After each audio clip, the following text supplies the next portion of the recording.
শুনুন, কোনো একজনের বিধায়ককে নিয়ে আমরা চিন্তিত নয়। বাংলার আইন শৃঙ্খলা ভেঙে পড়েছে। আমি 230টা বিধায়ককেই বলছি,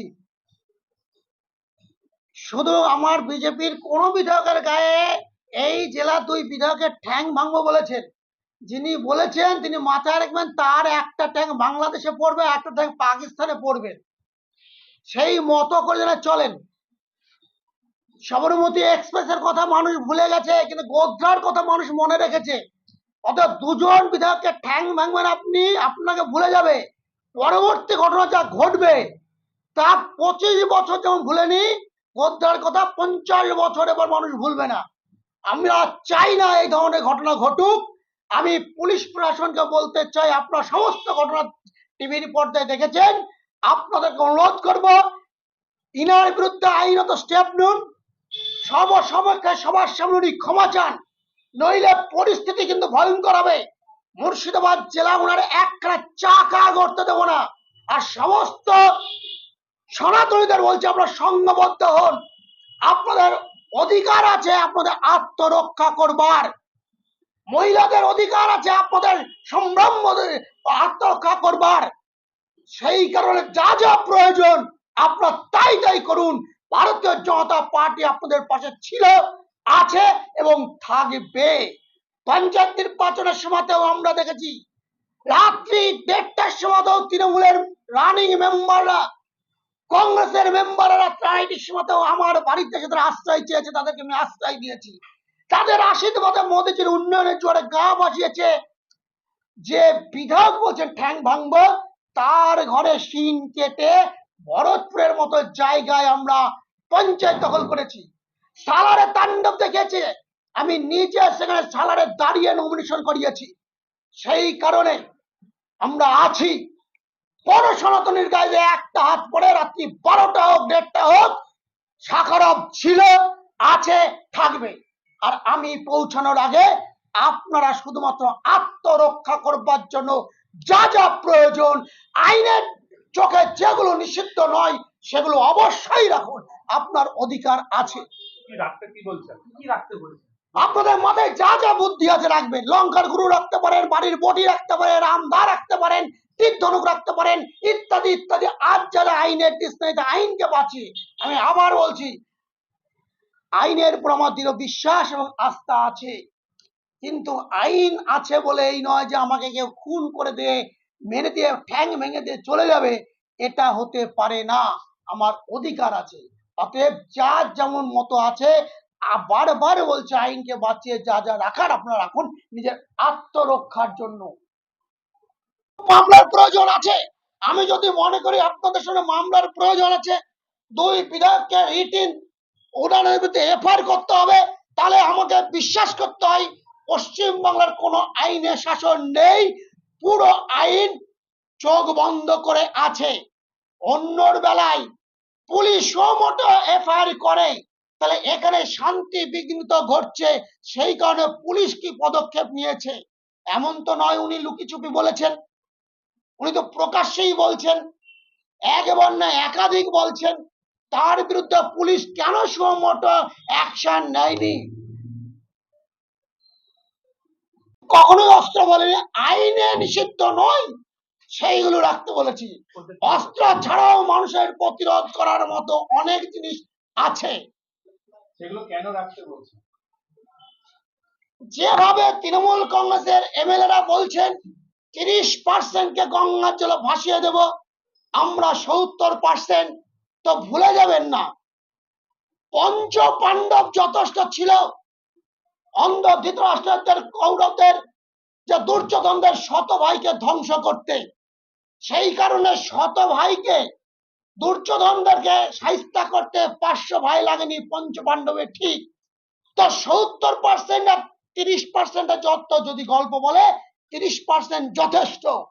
আর যিনি 30% 70% গল্প বলছেন, তিনি মাথার মধ্যে খুব রাখবেন, এই 30% হাতেই তিনি তৈরি।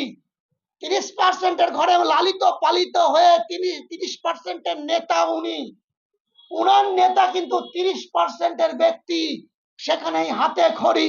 এটা মাথায় রাখবেন। আপনারা কি কোনো মামলা করছেন? দুদিন থেকে শুনছি খুব হনুমানের উৎপাত হয়েছে মুর্শিদাবাদ জেলায়, নাকি কলকাতাতেও পাড়ি দিয়েছেন। ভারতীয় জনতা পার্টির দুই বিধায়কের নাকি ঠ্যাং ভেঙে দিবেন। উনি আবার একদিন নয় দুদিন আবার বড়াই করে বলছেন আমি অন ক্যামেরা বলছি। আমিও আজকে অন ক্যামেরায় বলছি।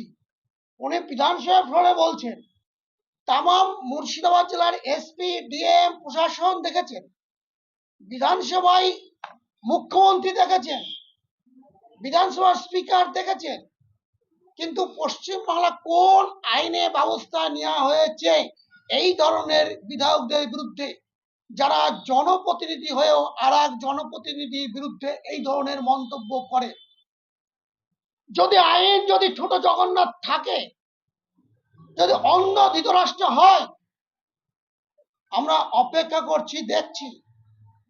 ভারতীয় জনতা পার্টি এখনো আছে, কেন্দ্রে এখন মোগল সাম্রাজ্য হয়নি, মনমোহনের সাম্রাজ্য নয়, মোদী সাম্রাজ্য চলছে। আর আমি একজন দুজন বিধায়ককে নয়, গোটা বিধায়কদেরকে বলছি, ওনাদের তৃণমূলের গোটা বিধায়কদের, ভারতীয় জনতা পার্টির একজন বিধায়কের ঠ্যাং ভাঙা তো দূরের কথা, একজন বিজেপি বা সনাতনী কোন কার্যকর্তাকে যদি একটা স্পর্শ করে, তাহলে মুর্শিদাবাদ জেলা যে কি পরিণতি হবে সেদিন টের পাবে। সবরমতী এক্সপ্রেসের কথা মানুষ ভুলে গেছে, কিন্তু গোত্রার কথা কিন্তু মানুষ মনে রেখেছে। সেই কারণে বলছি, যারা বলছেন ঠ্যাং ভাঙবো তারাও তৈরি থাকবেন। আমরা আইনের উপর আস্থা রেখেছি, আইনি ব্যবস্থা হবে। তার ঠ্যাং ভাঙতে গিয়ে এক ঠ্যাং দেবেন বাংলাদেশে পড়ছে, আর এক ঠ্যাং দেবেন পাকিস্তানে পড়ছে। আমি এই জেলার সনাতনীদের বলতে চাই, আপনারা কেউ ভয় করবেন না, আপনারা সংঘবদ্ধ হন। আইনে যেগুলো বাধা নেই সেই সমস্তগুলো আত্মরক্ষার জন্য আপনার বাড়িতে রাখতে পারেন, আপনি রাখবেন। আমিও রাখি, আমিও খালি হাতে থাকি না। যদি কেউ মনে করেন মুর্শিদাবাদ থেকে সনাতনীদের তুলে দেব, এখানে আর একটা কাশ্মীর বানাবো, পন্ডিত তুলে দেব, ওইসব গল্প ছাড়ুন। উনি ভাবছেন বিজেপির বিধায়কের ঠ্যাং ভাঙবো, আর সবাই ভয়ে ভীত সন্তুষ্ট। উনাদেরকে গর্তে ঢুকে দেওয়ার ক্ষমতা ভারতীয় জনতা পার্টি রাখে। পঞ্চায়েতে আমরা দেখেছি আমাদের উপর অত্যাচার করেছে, আমরাও রাত্রি 1:30টার সময় তৃণমূলের মেম্বাররা বিজেপিতে মোদীর উন্নয়নের জোয়ারে গা ভাসিয়েছে। কংগ্রেসের মেম্বাররা মধ্যরাত্রিতে এসে পালিয়ে বেঁচেছে, ভারতীয় জনতা পার্টি সেখানে আশ্রয় দাতা হিসাবে আবির্ভাব হয়েছিল।